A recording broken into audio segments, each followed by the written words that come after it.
Allez, il est un tout petit peu plus de 10h15. On va commencer. Merci d'être présents. Bienvenue à toutes et à tous sous ce chapiteau qui n'est pas encore très chaud, vous l'avez remarqué. Donc, on garde nos manteaux, mais ça va venir. Le chauffage a un petit peu de mal aujourd'hui. Alors, jusqu'à samedi soir, eh bien, ce chapiteau est consacré aux échanges, aux témoignages pour cette 8e édition du Carrefour de l'orientation des métiers et de l'entreprise organisée par l'agglomération du Choletais. Quel est l'objectif? C'est le mien, celui-ci. L'ambition de ces tables rondes, eh bien, c'est de mettre des visages derrière les métiers, des témoignages aussi derrière chaque filière, avec l'ambition de vous aider à y voir plus clair pour ensuite aller plus loin dans le détail pour vos demandes personnelles durant 3 jours dans les allées de cette Meilleraie transformée en véritable fourmilière. J'ai l'impression qu'on a retrouvé le téléphone et ça, c'est une bonne nouvelle. Parce que quand on perd son téléphone, on n'est pas très bien.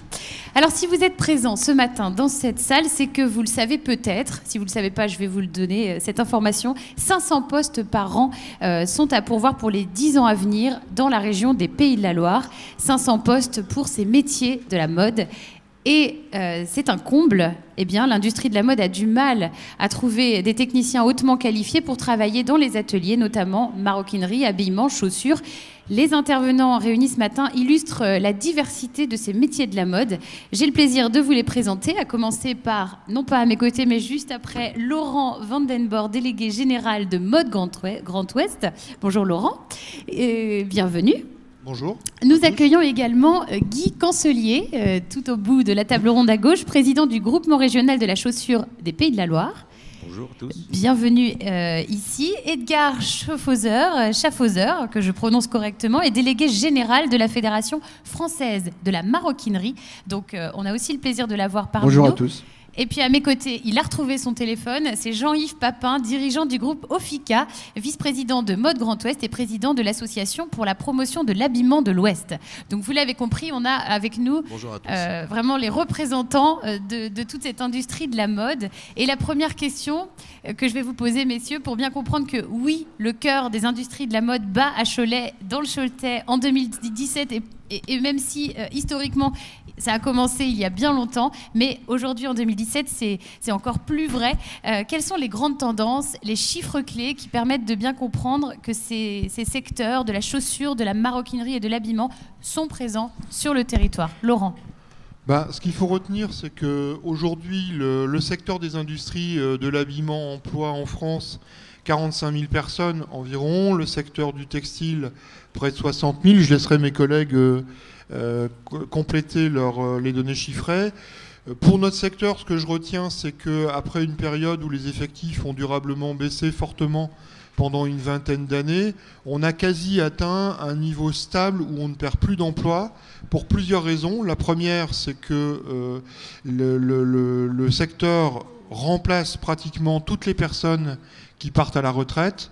Et la seconde raison, c'est qu'on assiste même, compte tenu des qualités de fabrication et de haute fabrication qu'ont appris à dominer nos entreprises, à de la relocalisation, en tout cas sur notre territoire ouest, d'activités avec du développement de fabrication, notamment dans des métiers de la maroquinerie, dans les métiers de l'habillement et dans des métiers en général à haute valeur ajoutée. Les gens qui équipent les bateaux, les gens qui équipent l'intérieur des avions, qui habillent tout ça, en fait, ont pris conscience avec le temps que dans cette région, il y avait vraiment un savoir-faire de haute fabrication. Merci beaucoup Laurent, déjà pour ce regard général. Guy Cancelier pour la chaussure. Alors, la chaussure, c'est une histoire avec Cholet qui a commencé il y a longtemps. À quoi ça ressemble aujourd'hui ce lien? C'est exactement ce que je voulais dire. En fait, la chaussure, c'est une histoire depuis des décennies avec la grande région choletaise et du nord de la Vendée, puisqu'il faut quand même associer le nord de la Vendée. C'était avec l'habillement 2 entreprises qui étaient les piliers de l'économie régionale jusqu'à il y a une quinzaine d'années, voire une vingtaine d'années. Alors aujourd'hui, le métier s'est transformé. C'est vrai que sous les coups de butoir de la mondialisation, des 35 heures, du manque d'intérêt aussi des pouvoirs publics pour nos professions, on aurait pu disparaître. En réalité, certaines entreprises, les PME, ont bien résisté. Elles se sont adaptées, elles se sont transformées. Aujourd'hui, on n'a plus du tout le même modèle économique qu'à l'époque. On n'a plus le système du travail répétitif dans les entreprises. On a organisé la production en îlots de production, en groupes responsables et autonomes. Et tout ça, c'est quand même une innovation et je pense que ça peut apporter un grand intérêt pour des jeunes qui voudraient intégrer nos professions. Donc merci déjà pour ce premier tableau et je vous propose, Edgar Schaffhauser, de nous parler aussi de la maroquinerie qui a également sa place sur le territoire. Effectivement, la maroquinerie, comme la chaussure, se développe. Aujourd'hui, la maroquinerie, c'est presque 20 000 salariés en France. On a passé le cap de 19 286 salariés fin 2015. C'est 430 entreprises. C'est des entreprises très grandes qui sont les fleurons dans le domaine, comme Hermès, Vuitton, Chanel, Longchamp, d'autres comme le Tanner également. C'est des entreprises sous-traitantes importantes aussi, SIS notamment, dans la région Est, mais d'autres, et beaucoup de PME. Nous avons 90% de nos entreprises qui sont des petites et moyennes entreprises, qui sont, j'allais dire, le soutien de la branche maroquinerie, et qui sont aussi, comment dire, la preuve de leur développement. Parce qu'on parle souvent de la maroquinerie en parlant des grandes entreprises, mais il y a beaucoup de PME, 90% de l'effectif sont des salariés de PME et 90% du chiffre d'affaires aussi. Même si la plupart du chiffre d'affaires est fait par les grandes entreprises, les PME sont importantes. La croissance est importante dans beaucoup de régions, dont le Choletais, puisque 10% des salariés de la maroquinerie se trouvent dans le Choletais. Nous, dans le Choletais, la maroquinerie embauche entre 60 et 100 salariés nouveaux par an, donc la maroquinerie se développe dans ce terroir. La maroquinerie, c'est pluriel, c'est des métiers différents. C'est certes beaucoup de sacs femmes, parce que 50% de la production, c'est des sacs femmes, mais aussi de la gainerie, de la sellerie, de l'arnage de sellerie de cheval et autres. Oui, donc la maroquinerie, c'est pas que des sacs femmes, mais c'est beaucoup de métiers différents. Merci beaucoup. Alors la maroquinerie, vous connaissez très très bien le sujet, Jean-Yves Papin, puisque vous êtes à la tête du groupe Ofica, qui regroupe des sous-traitants de la mode et du luxe. Donc on peut citer les noms Marofica, Cozy Design, Pacte Europact, Évidence. Tout ça fait partie, toutes ces enseignes font partie du groupe Ofica. Est-ce que vous pouvez nous parler de la réalité de vos métiers, de ces métiers, et puis d'ailleurs, en allant directement au concret, les profils que vous recherchez pour travailler dans ces ateliers? Donc effectivement, moi je suis le président du groupe Ofica, à peu près 450 personnes basées sur deux secteurs, Molévrier et Saint-André-de-la-Marge, donc des secteurs de proximité. Marofica est un fabricant de maroquinerie, de bagagerie, de sacs à main féminins, donc catégorie luxe. Nous travaillons pour des marques de luxe. Il y a aujourd'hui 160 personnes qui travaillent chez Marofica. Cozy Design est une société qui... aujourd'hui, développe une activité un petit peu parallèle parce que c'est de la sellerie, on est sellier garnisseur, donc, et on fabrique des produits notamment pour l'aménagement des bateaux de luxe. Et puis Évidence et Pacte Europact qui sont des acteurs également au niveau de la maroquinerie. Évidence est un sous-traitant qui fabrique des sous-ensembles pour deux grandes marques de luxe, et Pacte Europact est un décorateur qui travaille aujourd'hui sur la personnalisation, l'ennoblissement des produits de la mode. Sous-ensemble, qu'est-ce qu'on entend par sous-ensemble? Alors sous-ensemble, c'est des parties de sacs. Donc nous sommes en connexion avec les sites de production de nos clients. On fabrique des poignées, des bandoulières, des doublures, des porte-adresses, enfin des parties de sacs en fait qui sont livrées aux clients et qui servent en fait à la fabrication et à la création d'un sac. D'accord.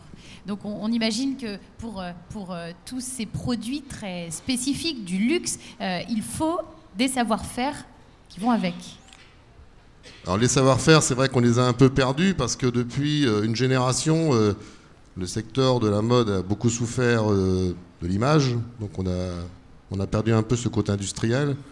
On est en train de le reconstruire, donc c'était un peu aussi la raison pour laquelle je me suis présenté et que j'ai été donc élu au groupement Mode Grand Ouest et j'ai pris la présidence de la PHO. C'est justement pour booster un peu d'un point de vue local et régional ces difficultés, hein, donc remettre un petit peu la mode, je dirais, au goût du jour et surtout lui redonner une image qui est celle d'aujourd'hui, qui n'est pas celle d'hier, et bien faire comprendre qu'aujourd'hui, dans la mode, on crée de l'emploi On est demandeur. Moi, j'ai encore eu l'exemple cette semaine de quelqu'un qui s'est présenté avec une candidature spontanée et qui est reparti avec un contrat de travail. Hein. Mais je pense que quand elle est arrivée à la porte de l'entreprise, elle ne pensait pas être recrutée aussi rapidement.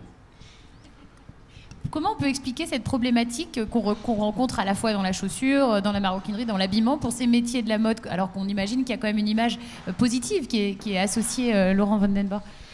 Je pense d'abord que, comme beaucoup d'industries, finalement, notre métier, qui est à la frontière de l'artisanat et de l'industrie légère, connaît une difficulté d'attractivité que toutes les industries ont.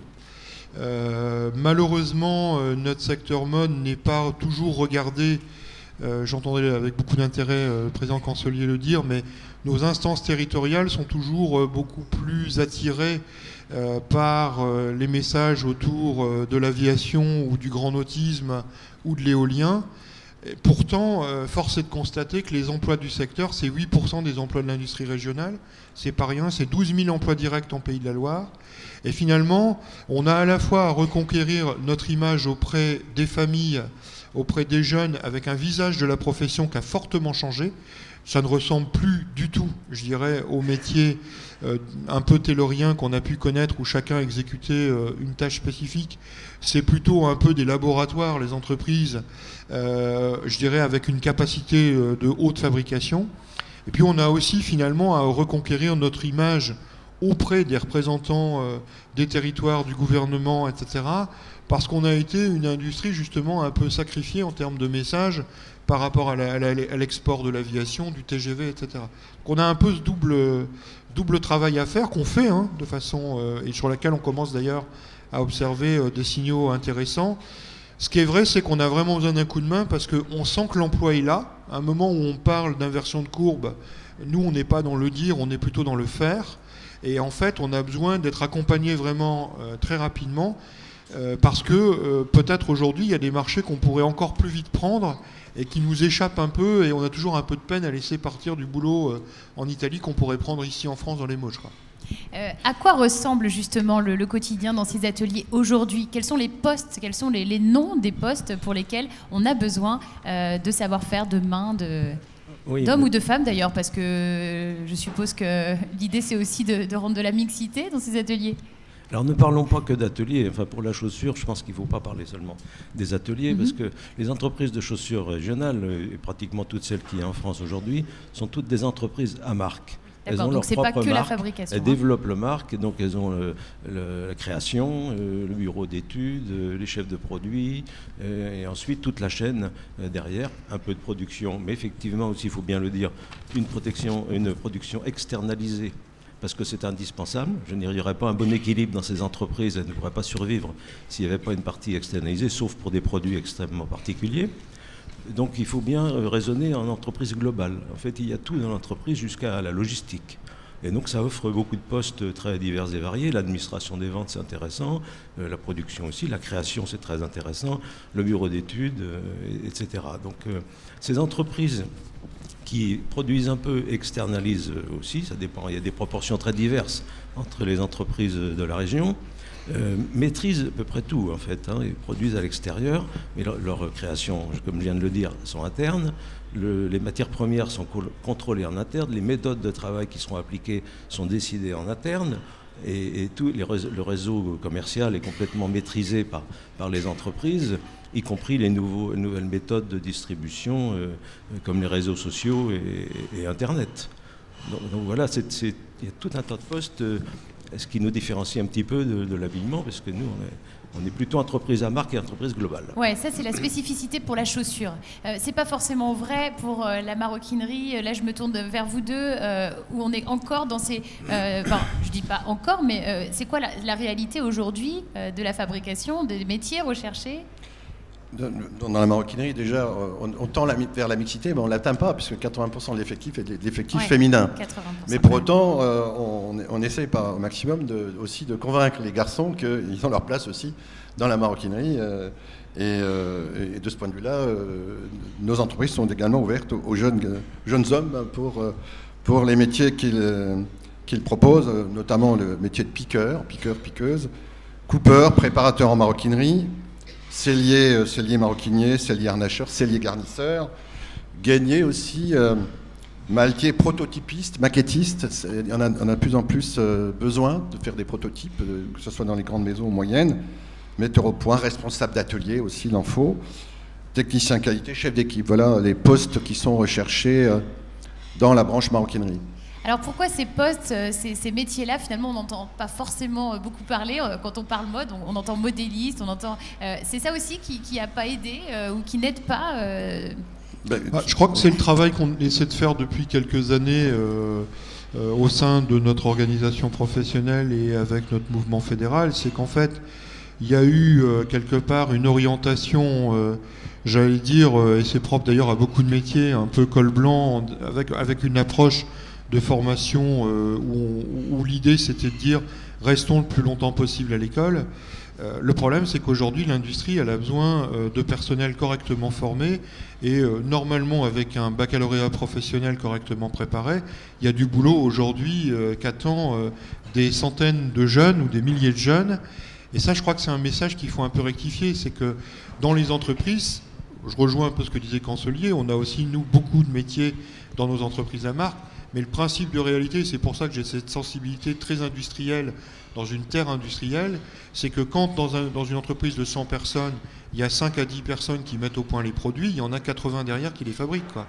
Et il faut juste simplement se mettre dans ce rapport de réalité.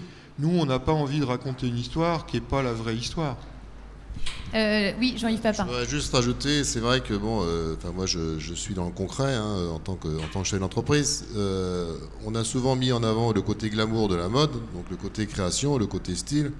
Moi, sur un effectif de 160 personnes chez Marofica, j'en ai 140 qui sont sur des chaînes de fabrication, mais c'est plus des chaînes comme celles qu'on a connues par le passé. Par le passé, avec 140 personnes, on pouvait fabriquer 10 000 produits par semaine. Aujourd'hui, on est à 1000 produits par semaine. Ce sont des produits qui sont divers et variés, qui sont très qualitatifs, des petites séries, donc un changement assez régulier des process et des fabrications.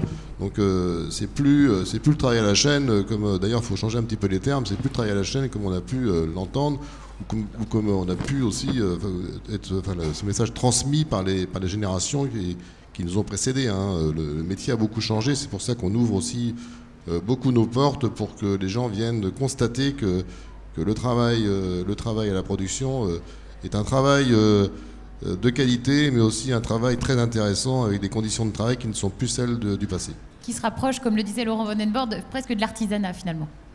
Oui, c'est presque ça en fait. On fabrique beaucoup de produits. Moi, je vois l'enthousiasme qu'ont les gens dans l'atelier à travailler les produits. C'est un réel plaisir de les regarder. C'est vraiment quelque chose de passionnant en fait. Donc j'ai vraiment envie qu'il y ait beaucoup de gens qui se convainquent en fait que ce métier est un métier d'avenir en fait. Aujourd'hui, on est très sollicité. Donc comme on le disait, on a beaucoup de départs à la retraite qu'il faut aujourd'hui remplacer. Mais on a aussi une capacité à faire grossir nos effectifs. Moi, je suis aujourd'hui, je manque de bras. Je refuse du travail parce que j'ai pas assez de gens dans les ateliers en fait. Donc vous voyez, c'est quand même assez, c'est paradoxal, mais c'est vraiment la réalité. Donc n'hésitez pas, ceux qui sont intéressés à venir, bien évidemment. Alors on a réussi aussi à mettre en place par rapport aux formations. Aujourd'hui, on a réussi à installer au lycée de la mode de Cholet une formation en apprentissage de piqueur maroquinerie. Ça n'existait pas depuis 25 ans, donc vous voyez, c'est quand même une certaine révolution. On a eu du mal à trouver des jeunes pour venir s'installer donc au poste qui était proposé. Je crois, j'ai vu Vincent Guiton, là, le responsable de cette formation qui est dans nos murs, là, qui pourra pas qui pourra pas aller à l'encontre de ce que je dis sur la difficulté qu'on a pu avoir. Je crois qu'on en a 8 ou 9, je sais plus trop. 7 aujourd'hui, parce qu'il y a... Et alors qu'on avait 17 postes à créer, vous voyez, donc c'est quand même un peu dommage de laisser partir dans un contexte économique comme celui d'aujourd'hui, de laisser des postes, des chaises vides en fait, alors qu'on a vraiment des besoins. Alors vous avez tous envie de parler, c'est merveilleux.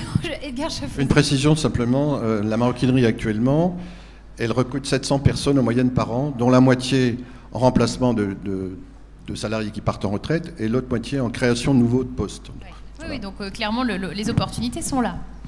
Moi, ce matin, je me suis dit, tiens, finalement, dans nos métiers, c'est un peu comme dans la joaillerie, en fait. Ce qui a changé en termes d'image, c'est que les gens qui fabriquent finalement un bijou, ils sont artisans en joaillerie, ils apprennent dans des grandes maisons pas très loin de la place Vendôme. Bah nous, la place Vendôme, elle est ici à Cholet, et en fait, c'est beau, ça. C'est ces artisans de la joaillerie du vêtement et de la joaillerie de la maroquinerie et des accessoires de sellerie, etc. Mais pour essayer de mieux imager ce qui est devenu le métier, c'est un peu ce saut-là qui a été fait finalement, avec un parti pris qui a été très fort de ce territoire, hein, je tiens à le souligner. J'ai eu l'occasion de travailler moi dans d'autres territoires qui ont plutôt laissé filer les activités. Ici, vraiment, les entrepreneurs ont été attachés à ce que leurs entreprises grandissent, se poursuivent, se transmettent. Et le plateau technique aussi de Cholet, les organisations professionnelles, les centres techniques de formation, le CTC, l'IFTH, les écoles évidemment, je pense évidemment à l'établissement La Mode. Tout le monde s'est beaucoup bougé, j'ai envie de dire, pour conserver, préserver. Je pense qu'aujourd'hui, on doit passer à l'étape suivante, c'est avoir une ambition plus grande qui est redéployer, redévelopper. Oui. Merci. Oui, Canceli. Moi, ce que je voulais dire, c'est que les mots ont un sens et en fait, aujourd'hui, on ne parle plus des usines, on parle des ateliers. Oui. Parce que ça fonctionne comme ça. Oui. Et je l'ai dit un petit peu au départ, aujourd'hui, ce sont des petits groupes, des îlots autonomes et responsables. Et je crois qu'il faut insister sur le mot responsable. On n'est pas vraiment dans l'entreprise libérée, qui est un mot à la mode, mais enfin, on voit bien que les gens, maintenant, s'organisent entre eux, se distribuent le travail, tout le monde est polyvalent, multivalent. On n'est plus dans l'exécution de tâches répétitives, ça c'est clairement, ça appartient au passé. Ce sont des ambiances donc totalement différentes. D'accord. Et je voulais compléter des choses sur nos entreprises choletaises. On a la chance, et je crois que nous sommes la seule région en France à faire ça, nous avons tous les produits qui existent sur le marché. Nous fabriquons des chaussures d'intérieur, nous fabriquons des chaussures pour femmes de tout type, des chaussures pour hommes aussi de tout type, des chaussures en plastique injectées, des bottes, des méduses et tout ça, des chaussures pour pompiers, des chaussures de travail, des chaussures pour enfants, beaucoup de chaussures pour enfants. Et je crois que c'est unique en France d'avoir une région qui a autant de produits diversifiés. On fabrique aussi des chaussures pour les hôpitaux, pour le secteur alimentaire. C'est vraiment extrêmement complet. Je crois que c'est important de le dire et que nous avons aussi une autre chance dans la région de Cholet, c'est qu'il y a aussi l'environnement favorable. C'est qu'il y a autour de nous des fabricants d'emporte-pièces, des fabricants de lacets, des fabricants de toute la chaîne est des présente, fabricants de formes, etc. Et on a toute la chaîne, et ça encore, c'est unique en France. Oui. Et qu'est-ce que représente le Choletais en France? Ça représente un tiers à peu près de tout. Un tiers de l'effectif, un tiers de la production et un tiers du chiffre d'affaires. L'effectif régional, c'est un peu plus de 2000 personnes. Et le chiffre d'affaires, c'est environ 400 millions d'euros de chiffre d'affaires. Ok. Donc, on a entendu de l'autonomie, il faut de la minutie, on imagine aussi. Qu'est-ce qu'on peut donner comme info sur les profils recherchés? Alors, je crois qu'ici, pendant le Carrefour, jusqu'à samedi soir, vous avez recréé comme ça une sorte de campus provisoire qui pourrait devenir un campus à terme. Est-ce que vous pouvez nous en dire un mot, Jean-Yves Papin, Laurent Vandenborg, de ce projet? Qu'est-ce qu'on peut faire déjà ici sur le Carrefour si on est intéressé par ces métiers-là? Alors effectivement, on est en train d'initier un premier campus temporaire de 3 jours là, sur la place de la Meilleraie. Mais vous avez dû voir dans la presse que le campus des industries de la mode et du luxe devrait voir le jour à Cholet. Et donc nous, on a l'ambition de créer un campus permanent.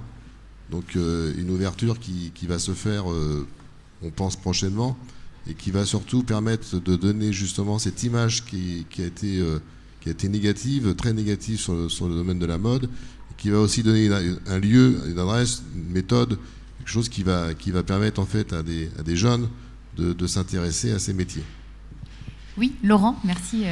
Jean-Yves. Alors, en fait, moi, ce que je voulais dire par rapport à cette notion de campus, c'est pas une idée révolutionnaire, parce que dans le fond, le premier campus voulu par les industriels à Cholet s'était caractérisé à l'époque par la fondation du CAMI, du Centre d'affaires de la mode et de l'industrie, par l'installation de l'établissement de la mode, qui a été une volonté fortement exprimée des industriels il y a à peu près une quarantaine d'années, et par la localisation des organisations professionnelles, des centres techniques, qui au Carteron ont constitué un campus déjà cohérent géographiquement proches, avec des relations particulièrement nourries. Aujourd'hui, finalement, on a embauché, on est sur un rythme d'embauche de 500 à 1000 personnes par an, et on observe ce phénomène depuis 4 ans maintenant de façon durable. Donc on ne doute pas qu'on prenne peu de risques finalement à réinvestir le champ de la formation initiale, à se dire on doit bien arriver à intégrer 200-250 gamins par an sans aucun problème. Par contre, du coup, on est un peu court en infrastructure pour le faire. En fait, en clair, aujourd'hui, on prend toute personne qui a envie d'essayer de travailler dans notre métier, qui aime bien travailler avec sa tête et ses mains. Le problème qu'on a, c'est que pour mettre quelqu'un en poste, il nous faut réalistement 3 ans, le temps que la personne soit vraiment à l'aise avec le métier. Et on pense que si on démarrait avec des référentiels de formation réactualisés et où on avait au marché des gens à qui il ne resterait plus qu'1 an à faire pour faire les réglages dans chaque entreprise, ça donnerait des points de compétitivité précieux face à des secteurs qui aujourd'hui sont en Italie. Et ça, c'est vraiment important. Je le lance vraiment comme un appel, je dirais. On n'a pas de temps à perdre. Enfin, aujourd'hui, on est poursuivi par un problème de temps. On n'a plus de doute sur les orientations. On a des indicateurs démontrés. Le problème, c'est qu'on ne peut pas encore perdre 1 an, 2 ans, 3 ans à attendre une réforme de référentiel, des locaux, etc. Il faut que ça aille plus vite. Ok, parce que les besoins sont là. L'offre est là. Donc, la demande est là. Jean-Yves Papin, un dernier mot, puis après on va laisser la place aux échanges dans la salle. Oui, je dirais que le campus va aussi nous permettre en fait de vraiment connecter la formation aux besoins des entreprises, parce que c'est souvent un peu le problème aussi, c'est qu'il y a des formations très théoriques, mais qui ne correspondent pas forcément aux attentes des entreprises et aux postes à créer. Là, le campus, on est en échange avec le rectorat, avec la région, avec les collectivités, pour justement vraiment mettre l'entreprise au centre de l'intérêt. Et on va effectivement... alors on a commencé donc avec la maroquinerie depuis octobre, avec cette formation de piqueur maroquinerie. Et on a pour projet, et je pense que c'est pareil, là ça prend le bon chemin, de démarrer une mention complémentaire au niveau de l'habillement, donc qui devrait voir le jour... alors en septembre 2017, peut-être pas, mais septembre 2018, certain. Merci beaucoup. Ce que je vous propose, c'est, on a des étudiantes du lycée Europe qui sont à votre disposition avec des micros. Vous n'hésitez pas à vous lever la main pour qu'on vous repère. Ça peut être une question pour compléter ce qu'on n'a peut-être pas abordé. Je vois déjà une main levée. Un commentaire, une réaction ou un témoignage. N'hésitez pas, profitons-en, on a encore un peu de temps ensemble pour ça. Bonjour. Bonjour à vous tous. Auparavant, il y a quelques années, j'ai pratiqué la coupe cuir peau dans le domaine de la chaussure. J'ai dû perdre un peu la main. Est-ce qu'il y a une solution pour que je me reforme dans la coupe pour la maroquinerie, pour me remettre dans le bain? Alors, une remise à jour, une remise à niveau. Alors, une remise à niveau, c'est... La première des qualités qu'il faut avoir, c'est la motivation. Avec la motivation, on remue des montagnes, comme on dit, on dépasse des montagnes. Donc il faut être hyper motivé pour le faire. Il ne faut pas faire ça par dépit ou par obligation. Il faut le faire par motivation. Ensuite, bien évidemment, il existe des systèmes, notamment avec le Pôle emploi, il existe des systèmes qui permettent en fait d'être dans le concret, et de faire des formations complètement adaptées, et qui se font en interne dans l'entreprise, donc avec un tuteur, avec un projet de formation, quelque chose qui est suivi en fait. Et je peux vous assurer que moi personnellement, j'en ai des anciens coupeurs de la chaussure au sein du groupe, j'en ai 3 ou 4 qui se sont aujourd'hui réintégrés dans le monde de la maroquinerie. Donc il n'y a pas de difficulté. Je vous dis encore une fois, faut surtout... moi, je veux voir des gens qui viennent avec envie, qui ont vraiment la motivation d'y arriver. Nous, on est là, on a la capacité, on a aussi les outils et les moyens et la structure pour mettre des gens, pour justement accompagner ces gens hyper motivés. Quelles sont les démarches alors? Déjà, peut-être d'aller sur le stand, là, tout à l'heure. Ouais. En fait, ce qu'on a initié d'original sur ce territoire, c'est une démarche qui s'intitule Transfert, qui visait à permettre à des salariés en poste de transférer leur savoir-faire à des gens qui rentraient dans les entreprises. Et finalement, ça a appris les structures à travailler ensemble, c'est-à-dire qu'entre notre organisation professionnelle, les établissements de formation et le Pôle emploi, d'ailleurs un représentant de Pôle emploi, Paul Bossir, est sur le plateau de la mode. Donc en fait, en allant faire un tour sur le plateau de la mode, qui est juste à gauche dans l'entrée du hall des industries, sur la gauche après l'accès, vous trouverez sur place, sur le stand, un représentant de Pôle emploi, les centres de formation présents, les organisations professionnelles. En gros, je ne pense pas que ce soit pensable qu'on ne trouve pas une solution. D'accord. Okay. Voilà pour la réponse. Donc, merci. Évidemment, on vous invite toutes et tous à rejoindre ce stand, facile à trouver. Oui. J'ai un exemple de changement de métier. Nous avions, il y a 2 ans, 80 salariés de Lojabi, qui sont donc dans la couture, qui ont demandé à évoluer. Et sont devenus maroquinières après une formation de 6 mois, et embauchés par des ateliers du Bégal. Donc c'est possible. Il faut de la volonté, comme disait ce Papin, et on y arrive. Là, ça marche. Moi, j'ai une préparatrice en pharmacie, une fleuriste, j'ai plein d'exemples qui sont aujourd'hui des réels succès, parce que ça fonctionne bien. Les gens, ils se sont complètement adaptés, ils se sont intégrés à l'entreprise, mais encore une fois, ils sont venus avec une certaine motivation qui a permis justement de réussir ce challenge.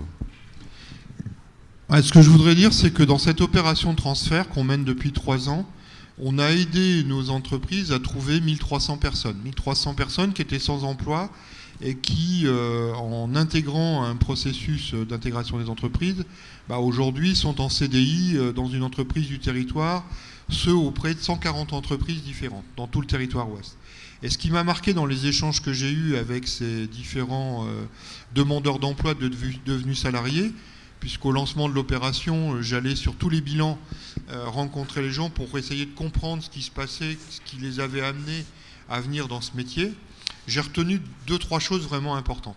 La première, c'est que beaucoup m'ont dit, j'avais refoulé ce métier, soit parce que ma famille m'avait dit qu'il ne fallait pas y venir, soit parce que parfois des représentants de l'enseignement m'avaient dit que ce n'était pas franchement une voie d'avenir. Mais je l'ai quand même beaucoup entendu. Et que finalement, à l'aune d'une situation où les gens n'avaient plus rien à perdre, parce que ça faisait vraiment longtemps qu'ils cherchaient du travail, ils se sont dit, après tout, pourquoi pas exercer le rêve que je m'étais toujours mis de côté. Et force est de constater que dans beaucoup de cas, on a de belles histoires finalement de personnes qui ont retrouvé le boulot qu'elles rêvaient de faire depuis très longtemps. Et ça, je voudrais vraiment le souligner parce que c'est quelque chose d'important. La deuxième chose, c'est qu'on a appris beaucoup de gens à d'autres métiers. Je pense au métier de la coiffure, au métier de l'esthétique également. Vous savez, il y a des fois, il y a des modes, il y a tout d'un coup un métier, on dit, allez, c'est ça qu'il faut faire, il y a plein de travail. Tout le monde va préparer ça. Et puis tout d'un coup, le boulot n'est pas toujours au rendez-vous. En tout cas, ce qu'on a remarqué également, c'est que dans ces métiers-là de travail de soins, par définition, où il faut être soigneux dans son travail, on a retrouvé beaucoup de gens dans nos métiers qui sont venus finalement exercer un autre travail de soins, non pas des ongles et des cheveux, mais d'une sorte de peau qui est le cuir également, et puis des matières, je dirais, nobles également, qui sont la soie, etc. Donc, et puis dernier point également que je voulais évoquer, en France, la tradition de notre métier est d'être une tradition de métier féminin. C'est surprenant parce que quand on va visiter, je dirais, des activités de fabrication dans d'autres pays, on peut constater qu'à contrario, on a des pays qui sont totalement masculins en fabrication dans nos métiers. Donc simplement, ce que je voudrais dire, c'est que laissons tomber les croyances, les certitudes, les choses qui ont été parfois racontées malheureusement pendant trop longtemps, et simplement celui ou celle qui a envie d'essayer, voilà, qui se rapproche de l'organisation professionnelle ou d'une entreprise qu'il connaît en proximité, qu'il prenne contact avec quelqu'un qui y travaille, qu'il fasse savoir qu'il cherche un travail. Et ce serait bien étonnant qu'on ne trouve pas de solution, puisqu'aujourd'hui, Jean-Yves le rappelait, il y a toujours 7-8 postes ouverts en maroquinerie qui attendent, je dirais, preneurs, et c'est rien par rapport à ce qui va s'annoncer dans les années à venir. Oui, ça je crois qu'on l'a bien compris, et c'est un message positif. J'aurais juste en rajouter, alors là je parle plus en tant que président de la PHO et vice-président de Mode Grand Ouest, que quand on parle de mode, bien évidemment, c'est toute la filière, y compris bien sûr le prêt-à-porter. Et ce qui est extrêmement important, c'est Alors, on a une adresse mail qui a été créée qui s'appelle les ateliers de la mode recrute. Vous pouvez bien évidemment transmettre votre CV, on répondra à votre annonce, en fait, à votre demande.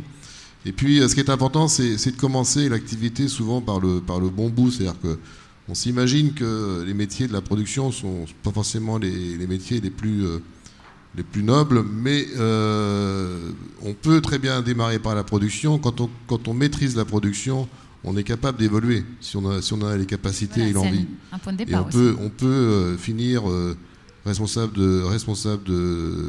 d'atelier, responsable de chaîne, voire intégrer le bureau d'études, faire des prototypes. Il est beaucoup plus facile d'atteindre ces paliers quand on a au préalable appris à connaître la production. Je vous assure que dans ce sens-là, c'est bien préférable que dans l'autre sens. Merci. Merci à vous. Y a-t-il d'autres questions ou commentaires ou réactions? Ça peut être des témoignages aussi, si vous... Oui, bonjour.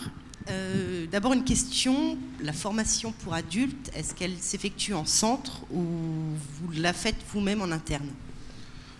Il y a les deux possibilités. Au niveau de l'habillement, on travaille beaucoup avec le Greta. Donc il y a même un système d'entrée et sortie permanente qui permet justement d'intégrer des nouvelles personnes dans ces formations. Et puis, il y a les entreprises un peu plus structurées qui ont eux-mêmes leur centre de formation, qui ont des formateurs internes et qui forment les gens directement dans l'entreprise. En fait, toutes les solutions existent pour tous les publics. Ce qu'il faut retenir, c'est qu'on a tellement besoin de personnel, vous l'avez compris, on essaie de partager ça avec vous à l'occasion de cette table ronde, qu'on a réfléchi à toutes les solutions nécessaires et utiles. Souvent, chaque acteur fait sa partie de métier. Les opérateurs centres de formation font les fondamentaux qui doivent être acquis. Les entreprises font plus la partie un peu plus sur mesure qui est adaptée à leur fabrication spécifique. Mais en fait, ce qui est sûr, c'est qu'on ne forme pas avec rien derrière. Ce qui n'existe pas dans notre métier, c'est des formations parking dans lesquelles il n'y a rien derrière. Très clairement, quand on fait entrer quelqu'un en formation sur un dispositif, ça veut dire qu'on sait derrière qu'il y a un emploi, on sait pour quelle entreprise, on sait pour quel métier. Donc en fait, rentrer dans une session de formation, c'est un risque nul de ne pas avoir d'emploi derrière. Il y a un emploi forcément derrière. Et on fait en sorte justement d'organiser des parcours de formation qui conduisent à cet emploi, précisément pour cette entreprise-là, sur sa fabrication, pour que ce soit vraiment facile d'intégrer. Et ce sont des formations qui sont longues, parce que vous parlez beaucoup des jeunes depuis tout à l'heure, ou est-ce que ce sont des formations qui peuvent être écourtées ? En fait, la logique pédagogique de formation, alors moi c'est mon métier depuis 25 ans, c'est d'abord de regarder d'où vient la personne et ce qu'elle a fait, quelles sont ses aptitudes. En tout cas, on a une approche qu'on a développée dans notre profession. On est plus attaché à la dextérité et aux compétences des gens qu'à des titres uniquement. En clair, dans les 1300 personnes qui sont rentrées, beaucoup n'avaient jamais travaillé dans le métier. Alors, on arrive à les faire travailler dans le métier. C'est un peu plus long que quand on a des bases, évidemment. Et donc, en fait, le principe des itinéraires de formation, c'est de les régler en fonction de ce que les gens savent déjà faire. S'il y a une adaptation de 200 heures à faire, ça fait 200 heures. Si c'est... généralement, on est sur un cycle pour rentrer dans le métier qui est à minima de 18 mois d'accompagnement pour quelqu'un qui n'a aucune pratique, avec des séquences de formation qui sont réparties par alternance sur des cycles qui vont entre 400 et 800 heures selon l'exigence des métiers. Oui, parce qu'on a une formation très, je dirais, très intense qui se fait au départ, et puis on est continuellement en formation quand on démarre dans une activité comme celle de la mode. Et ensuite, on a des systèmes comme les contrats pro, ce qu'on appelle les contrats prodiat, en fait, des contrats professionnels qui permettent justement de continuer à se former tout en étant, bien évidemment, salarié de l'entreprise. Donc c'est très intéressant. Et encore une fois, c'est vraiment la motivation qui fait la différence. Il ne faut pas venir par obligation, il faut venir par envie, en fait. Ouais, la motivation principale. Moteur. S'il y a une dernière question, je vous propose qu'on la prenne. Oui, non, d'accord, c'était une erreur. Oui, je vois une main au fond de la salle. On arrive vers vous, de l'autre côté. Bonjour. Oui, bonjour, oui. Est-ce qu'on peut parler éventuellement salaire, non Est-ce qu'on peut dire un mot de la rémunération? Vous parlez de la rémunération de base, puisqu'on a parlé de aussi base, des évolutions oui, possibles, sûr, en tout cas la clé d'entrée. De base, oui. Alors, pour avoir regardé le sujet, c'est une question qu'on a souvent comme ça, c'est souvent la dernière question qu'on a. Ben oui, mais elle est Donc importante. on a le sujet évidemment bien en main. Bon, d'abord, il faut savoir que quand je regarde la grille des salaires de l'industrie, c'est pas un scoop que de vous dire que les salaires des métiers pétroliers sont en haut de la grille et des métiers de la santé sont en bas de la grille. Pour nos salaires, ils sont au milieu comme toutes les autres industries. On est sur des entrées de métiers de l'ordre de la valeur du SMIC à SMIC plus 10%, avec des évolutions qui sont en relation avec l'évolution des métiers qu'occupent les personnes. Clairement, on a des encadrants techniciens, des coupeurs, des mécaniciens régleurs, des prototypistes qui ne sont pas du tout sur ces grilles de rémunération. Ce qui est clair aussi, c'est qu'on est un métier industriel. Donc on a, je dirais, des pratiques qui correspondent à celles de toutes les industries.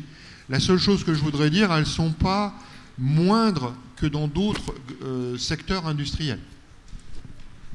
Voilà. Ce que je voudrais juste en rajouter, c'est qu'une fois, on m'a posé la question de savoir, comme vous travaillez pour des donneurs d'ordre qui ont une renommée internationale, donc qui fabriquent des produits de luxe, est-ce qu'il y a un SMIC du luxe? La réponse, elle est non, en fait. Hein. C'est dommage. On est contraint et forcé d'être efficace, d'être dans la qualité, mais on a une rémunération qui est dans celle, je dirais, de base, en fait, hein, bien évidemment. Comme le disait Laurent, on est sur des SMIC plus 10, avec parfois des primes, des intéressements, des participations, tout ça, c'est lié aussi à la rentabilité de l'entreprise, mais on n'est pas en décalage, on n'est pas du tout en décalage par rapport à d'autres filières, avec des conditions de travail qui sont souvent relativement intéressantes, parce qu'on est sur des journées normales, avec souvent des vendredis après-midi pas travailler. C'est vrai qu'on a un personnel féminin massif, donc on fait effectivement, aujourd'hui appel aux jeunes gens qui veulent, enfin, je dirais au personnel féminin qui voudrait venir s'intégrer dans nos entreprises. Il n'y a aucune difficulté là-dessus, mais on a des conditions de travail qui sont relativement agréables et il n'y a aucun décalage par rapport aux autres filières. Un dernier mot, Laurent. Moi, je voulais rajouter, on est souvent interviewé sur les salaires, mais moi, je voudrais rebondir sur d'autres choses par rapport au travail des jeunes aujourd'hui, que de nombreuses entreprises emploient à temps plus que très partiel, qui leur donnent des moyens qui ne leur permettent pas de vivre. Nous, dans notre secteur, il n'y a pas de 3-8, on ne travaille pas dans le froid, on travaille des matières nobles qui sont le cuir, la soie, sur des machines modernes, dans des usines climatisées, pour des emplois à temps plein, durables, dans lesquels on peut évoluer jusqu'à des postes à responsabilité. Je pousse le jeu jusqu'à dire, sur nos 110 entreprises membres de l'organisation professionnelle, on a 20 patronnes qui ont commencé par être un jour opératrices de confection et puis qui ont eu la passion de reprendre une entreprise et de faire tout ce qu'il fallait pour le faire. Voilà. C'est pas mal de terminer sur ces belles perspectives d'évolution. Merci beaucoup à tous les quatre. Je vous propose d'applaudir effectivement nos intervenants venus ce matin. Merci aussi à vous de votre présence. Vous êtes invités à rejoindre le stand de la mode pour vraiment aller plus loin. Et puis si vous avez envie, eh bien, je vous annonce le programme des tables rondes qui suivent. Donc demain, rendez-vous à 9h15 pour la création d'entreprise. Je crée ma boîte. Voilà, si ça fait partie des choses que vous avez dans un coin de la tête, venez. À 14h15, on parlera des changements de parcours, reprendre une formation, changer de métier, réaliser un rêve de jeunesse. Finalement, ça fera écho à ce qu'on a dit ce matin.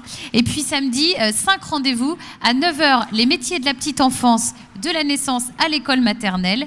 On parlera de l'apprentissage, contrat de professionnalisation, alternance à 10h samedi. 11h15, les métiers de la défense et de la sécurité, donc avec beaucoup de représentants de tous ces métiers présents. 14h15, on parlera de l'international, de la place des séjours à l'étranger pendant les études. Et puis enfin, l'industrie, les métiers de l'industrie et tout ce qui change avec notamment le numérique. Ce sera à 15h15 samedi. Voilà, beau programme de table ronde. Vous pouvez les retrouver sur le site internet du Carrefour. Bonne visite et très bonne journée à toutes et à tous. Merci de votre présence. Et merci Cécile. Merci.